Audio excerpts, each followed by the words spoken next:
question and to which candidate? No. Thanks, everyone. Bill? Yes. I just wanted to clarify. When you said you wouldn't go to a dentist to get an oil change, are you a lawyer? No, I'm not a lawyer. As I mentioned, my background is in finance, economics, accounting, and law in order to have my licenses that I hold. I do work on a daily basis with a law firm doing mortgage administration.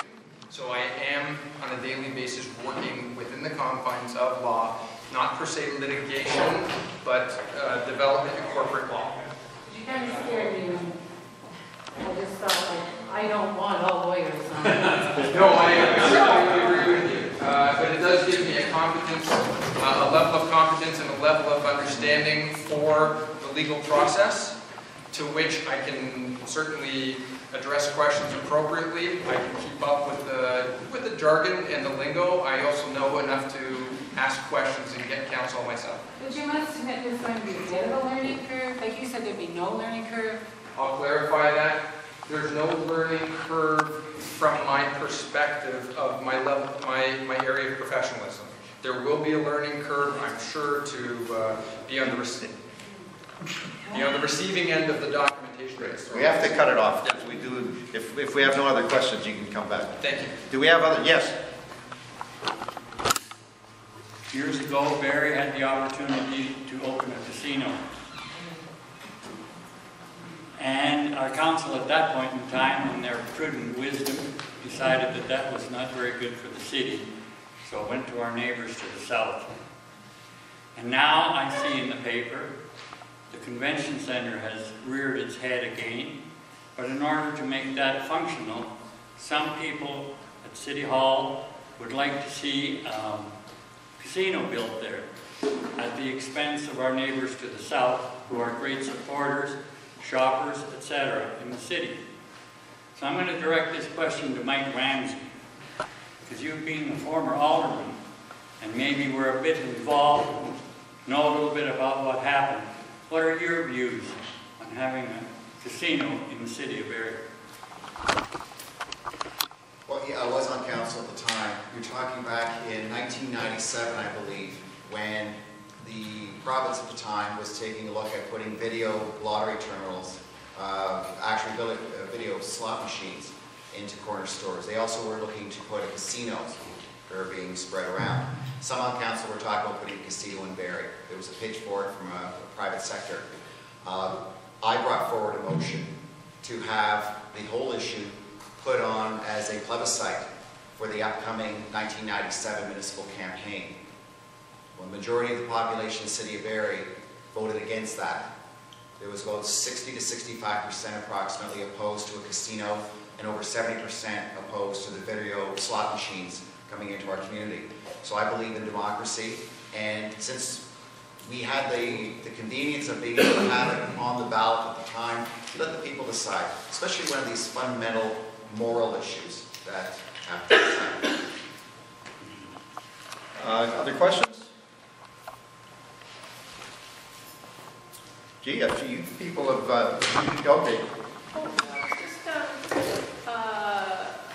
going over the ideas that Colin had regarding the annex plans, and your mention of an energy park, I'm assuming that would be in a sustainable energy template. Yep. Are you thinking of things like perhaps district energy or creating our own sources of sustainable energy for that? Yes, absolutely. The concept is used largely in Europe, but it's very successful. And what happens is you take your green waste and it goes into a container, a large container, and the methane that is coming out of this as it breaks down fuels generators. It's free, other than the infrastructure to design this. And there's no smell because it's sealed in these containers. And what comes out the other side is dry compost that we can also use. But we're not traipsing all of our green waste all over the province and getting there in 18-wheelers. Like, it's ridiculous. And then with with these generators, they can also heat up about 100 homes and cool 100 homes. But at the same time, they offer businesses who are data centers or any mission critical sort of industry the opportunity to come here and be given absolutely uninterrupted power. Because they're going to be running off the grid. These generators are already running as well, and bang, they switch over. It's a really cool thing. And it's done around the world. You had a question too? Yes, it's about the idea of bringing jobs and businesses to Barrie and balancing out the tax assessment so there's less on residential. And obviously it's not as simple as zoning employment land or industrial land, because we have someone here who made a successful case to the OMB that we had excess vacant industrial land and converted it to retail. And we still have a lot of industrially zoned land that's been sitting vacant for 20 years without business coming in. So adding more industrially zoned land obviously isn't the answer. And we need more businesses to come and pay their property tax, because the city doesn't tax the jobs, it taxes the property and the development. So if we attract them by giving them tax breaks, then we're not giving the tax, we're attracting them to pay. So I'm wondering, what I haven't heard other than what Colin put forward, any other concrete ideas to attract a business? What specifically can we do? Not, bromides like put our best foot forward, but what can we do, or what barriers specifically can we remove to make employers want to come to Barrie and locate their business here? Can I answer again? Yeah. Georgian College has the Center for Sustainable Technologies, thanks to PowerStream, Hydro One, excuse me, and the third partner, slipped my mind. Anyways, they have a fantastic power and metering program there that is so rich that Hydro One actually send their staff there. So it's not just a center for students to go to and learn about this new emerging technology, but Barrie has what it takes, and it has it in its hands right now, the embryo of a new technology and a new future for ourselves in the South End, because we already have 2 massive data centers. We can be the hub for this technology, especially when we're willing to invest and bring companies in to help us build some of these what do you call it, anaerobic digestion systems to provide uninterrupted power, basically. But you have the whole mix here, and it's very technologically and electrically driven. Mike Ramsey wanted to say something to the same question. I think you're sort of thinking of all the candidates to give their 2 cents. It's a very good question, Eric. It's a complicated issue, but there are direct answers towards it. One of them is infrastructure. Barrie is the size it is because of Highway 400. All of us in the room know that. Otherwise, we'd be a sleepy little community, probably 15 or 20,000, like other places that don't have a 6-lane highway with several clover leaves right at their doorstep. That's why businesses came here in the 1950s and 60s. Many left, many changed, many altered. The days of the large super factories like a Honda coming in and just parachuting in, we like to think we can maybe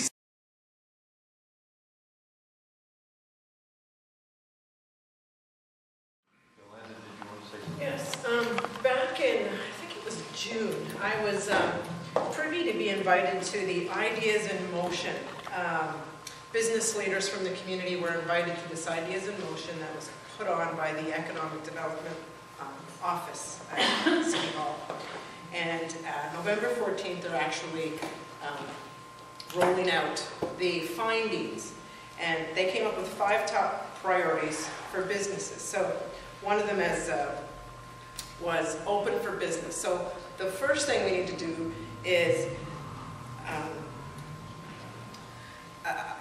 make things easier for attracting new businesses and offering assistance to the existing businesses right here in our own community. I mean, we need to work with the businesses we have already and try to give them some incentive so that they're feeling good, and then that will then create positive energy to attract new business. So that's one of the priorities. Business ambassadors was one of the priorities, and that was engaging our strong advocates within our city and partners to build a strong economic future for our city. Education and university is another key point that the Economic Development Office is already looking at. These 5 points came from business leaders already in town.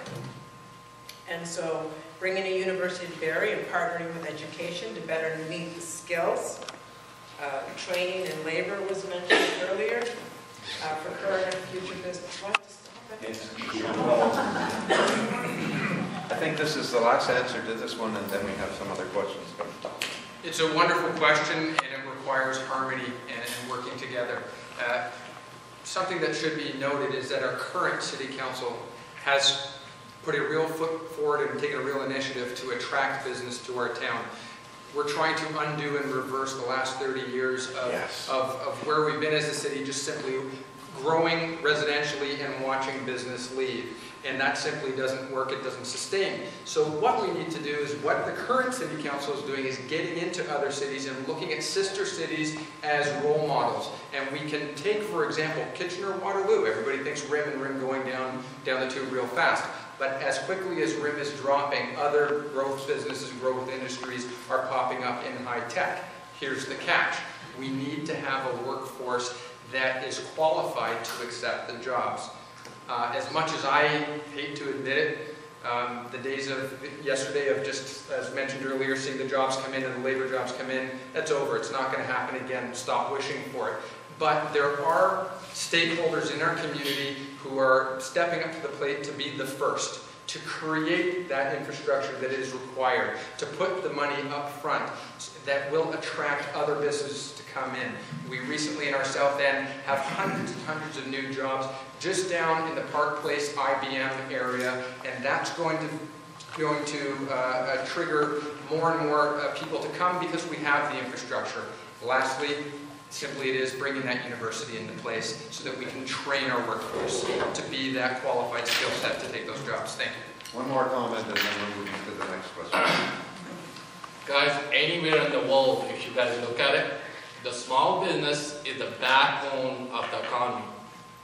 Let it explain this way. How many times in the water you guys seen a small fish, not a big fish there? It always comes small fish with the big fish. In order to bring or attract business, first of all, look at our development fees. $16.30 per square feet. I look at all the other municipality developing fees. Look at the GTA, Metro, $12 and change their developing fees. What are we specially offering them for somebody to come to the city and create a job? There's no chance. We gotta look at all these steps.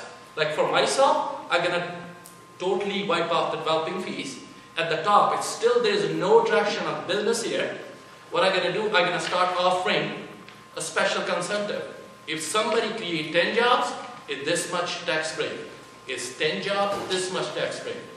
If we don't work it out on these things, there's no chance. At the same time, look at the opportunity. It's a small business I'm gonna pick it up, hot dog cart. In this city, people can't even start a hot dog cart because the country started right across it, and they're gonna go to the city and complain about the guy. I talked to myself, to the same guy. He said, how am I gonna make a living? The country started complaining. I'm sorry guys, thanks.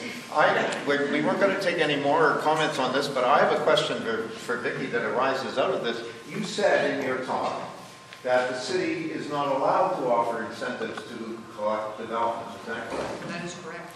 So talking about offering development incentives, are there any options? Are there things that can be offered, or are we just sitting? Monetary incentives are not allowed to be offered by municipalities. Sorry. Monetary incentives are not allowed from other forms of rules set down from other forms of government, So monetary incentives are not allowed to bring business here. As I said earlier, if this had been allowed, City Council would have done this many, many years ago. The ambassadorship of businesses looking for other businesses is also not a new idea. It started about 15 years ago, then fell by the wayside, and then was resurrected again about 7 years ago. There was a team of Barrie ambassadors, businessmen and women from the community, who reached out to their fellow business people to entice businesses to come here and to tell them what a beautiful city we have and to open up shop. There were a number of employers that were brought forth from that, one of them being the BMO Data Center. And I also believe the Scotiabank head office was brought forth by that ambassadorship program. So it does work, and I do agree with it, and I think that is one of the best ways we can help bring more businesses to Barrie, is for our businesses to tell other businesses what a great place it is to do business. Bill, I did want to say that, while you can't waive development charges, we did see, and it was introduced by 2 councils ago with the Downtown Commercial Master Plan, that you can do incremental tax increases. You can start at 0 up to 20, 40, 60, 80, and do it. So there is ways to do it. You can't cut the DCs, but you can do incremental tax increases starting at 0. So there are ways to do it. It can be done. Okay, one more question, I think, and then we're going to close up. Yes. Thanks. I certainly appreciate the conversation about creating more jobs in Barrie, which, because I do make that long trek down south every day, which brings me to the question that I'm going to ask. And David, I'm going to ask you, as the self-proclaimed youngster of this group, I just want to make sure that our baby boomer population is looked after. We've got a wonderful community center in Allandale, and they've got a wonderful seniors program that I actually could join. I'm not going to tell you my age, but I yes. Well, unfortunately though, because I'm busy driving back and forth, the programs are only during the day. I'm thinking it would make sense if there was some of those programs in the evening and more on weekends, so that all those people making that trek who are now at the age that they could participate would be able to join. I just want to say also, we have a 19-year-old who lives at home and would like to use the fitness center on the weekends, but it closes at 4. I don't know if any of you have teenagers in your home. Sometimes they're not up till noon, so they're not ready to work out at 4. Sometimes it's a little bit later. I just think it's a waste of space. Actually, it's a really good question. A lot of that has to do with the hours and the cost associated with having employees to have those facilities open. But again, you will get more people with longer hours, and that will bring in more revenue for those clubs. All of those things are possible. There are many gyms that are 24 hours a day. Okay, maybe not everybody who's a senior wants to go play gymnastics at 2 o'clock in the morning. Sure, that's great. These things can be done. It requires allocating more resources, which is important. You can hire some more people, you can have volunteers, and it is a matter of security as well for these locations. So it's insurance costs and it is payroll costs. These are all important factors. But it's just a matter of building these programs if they can be done, because there's a lot of people who want them. I've had a lot of people ask me, there's not enough reasonable costing programs for seniors too. And that was another important question. Again, it's built on getting money and putting people together who want to be there. Unfortunately, nobody seems to realize that there are people that want to be there. And obviously, again, you have proved that there are people that want to be there. One more comment from Eric, and then we're going to go to the closing statements because we're running out of time. One of the things that's really interesting is that all too often we think a little bit on the myopic side. We think that everybody works from 9 to 5. And the truth of the matter is that with the economy the way it is, and also our growing seniors demographic, for example, there are more people in care in nursing homes and hospitals, etc., who work shift work. And there's a huge demographic that does work or is up all night and home all day. So one of the things that this came from a city worker, somebody who is in charge of the South End, and also on the request of a neighbor who was asking a similar question.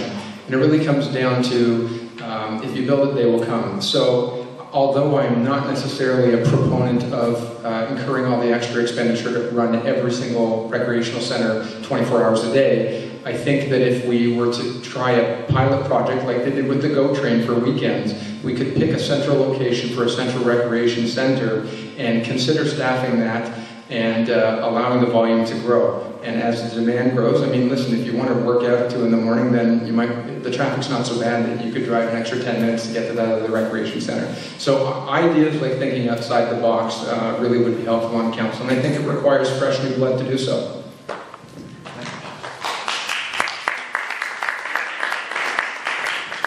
We're going to close off the questions now, and each candidate gets a minute now to make a closing statement. And for this, the first one is Don McKean. Thank you, Bill. Now this one we really do.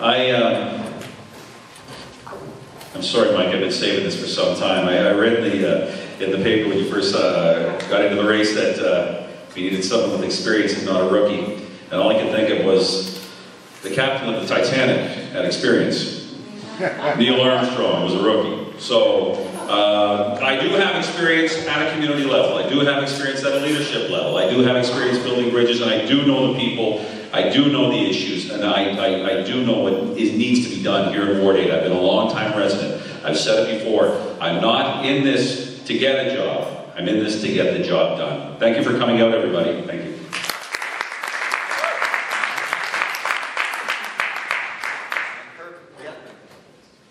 Thank you, ladies and gentlemen, for letting us present to you who we are, what we stand for.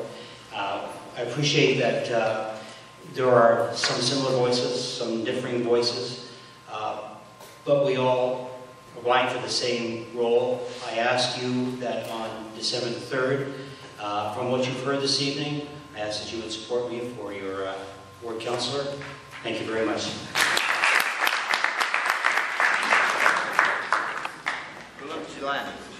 Thank you very much, guys, for coming out tonight. And I'm going to start my closing statement with just saying, you guys heard old saying, accountant can't be a good businessman. The reason why, because you know too much about the numbers. Same thing is you don't have to be a rocket scientist in order to run this seat. You need a genuine, sincere, honest person who can listen to the people and raise that voice in the council. And who knows what he's doing. Thank you very much once again, Bill. And again,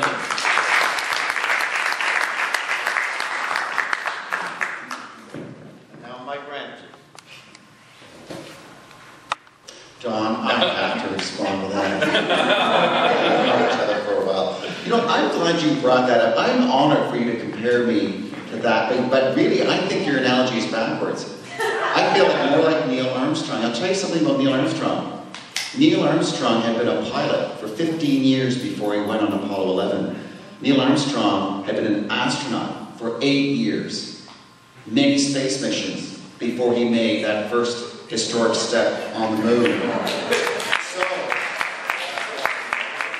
in the final seconds of landing, and we just lost Neil Armstrong, who was not just an American hero, a world hero, the first human to set foot on the moon. In the last few seconds, if you know the story, the mission was in trouble. And it is NASA that has credited Neil for saving that mission because it was his experience as a pilot when the mission was in trouble that gave them that successful landing. Thank you.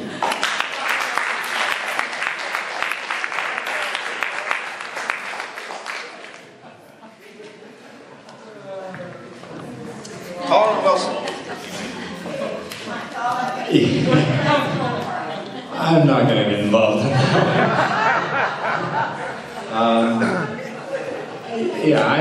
I'm just absolutely sincere. I think I've proven that in the community over the last, so many years. I've really been trying hard.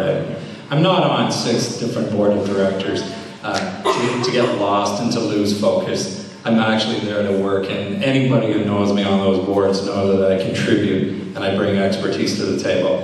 I will be planning to back away from those boards and committees, absolutely, if awarded the wonderful contract to be your councillor in the days ahead. So look forward to that. I will have a lot of time. I bring a lot to the table, and please vote for me. Thank you.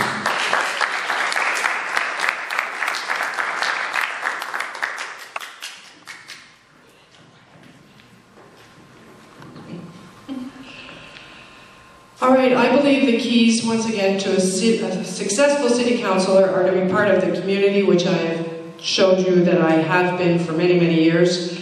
I'm part of the community that I choose to represent.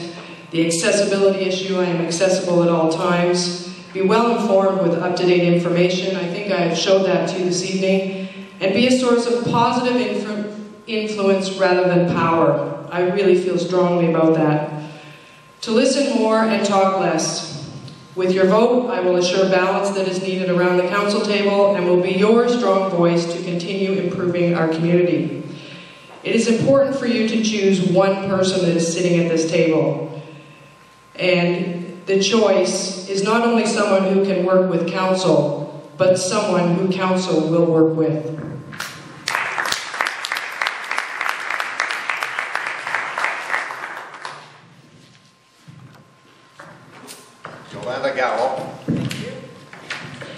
In closing, I want to say that although I have not alluded to any of my past work experience or volunteer work, I do ask you to visit my website at www.gallobarrie.ca. But when I first started my volunteer work with Parents for Children's Mental Health as a board director, we had 3 chapters across the province, and by the time my 4 years were up, we had 17 across the chapter. And I am looking forward to building our community in the same fashion and further supporting organizations like the Allandale Neighbourhood Association, pardon me. But I want to say thank you tonight to all of you here because you're supporting that 50% of the voice that we need. And thank you again to the ANA for hosting this event this evening. My slogan is simple: go with Gallo, and we can make this ward even more extraordinary than what it already is. And remember, I'm with you full time.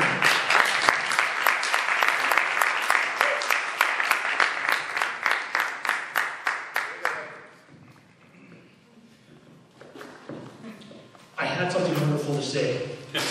I'm not going to read it to you. It's not worth it because you really want to work on what you think about it. You want to elect the right person for you.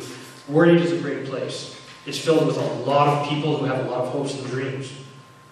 I'm here to listen to you and then take those ideas forward. Vote for David Owens.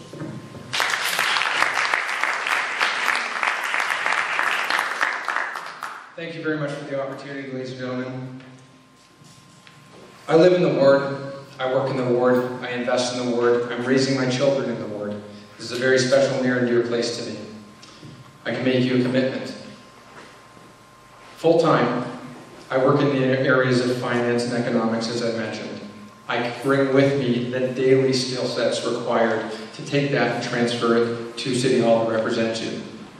Plain and simple, I also will commit to you that this is my only interest in serving you, in serving our residents. For the past 2 months, I've knocked on your door personally. For the next 6 weeks, I will knock on your door and listen to you personally. But what I will leave you with is a commitment that I will not step down from what I'm doing to run for another office when another opportunity shows itself. I will stick with this job, and I will finish the job with your blessing. My name is R.F. Khan.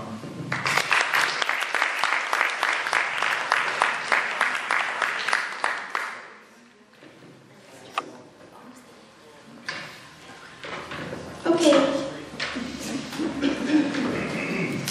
I'm just going to say a couple things. I know I don't sound professional. I probably will not make it in, but I am trying to represent some of the people out there like myself who are learning, don't come across with all the professional jargon as everyone else, but I'm trying to make a difference because I think that over the next 20 years or the next 100 years, we need to inspire kids, our kids, I have a 2.5-year-old daughter, to make a change because I don't see government evolving. And I think that it needs to evolve. I think we need to get people voting. I think we can all be voting way more for tons more things. And I just am worried for my daughter that the judgmental, kind of close-minded way that we've sort of, Barrie kind of is, even though I love Barrie, is on the way out. We have to make a change and inspire young people to get involved. Yeah.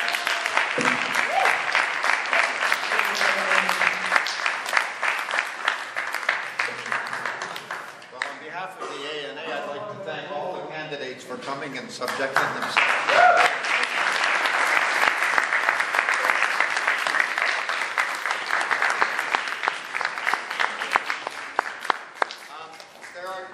Housekeeping items here.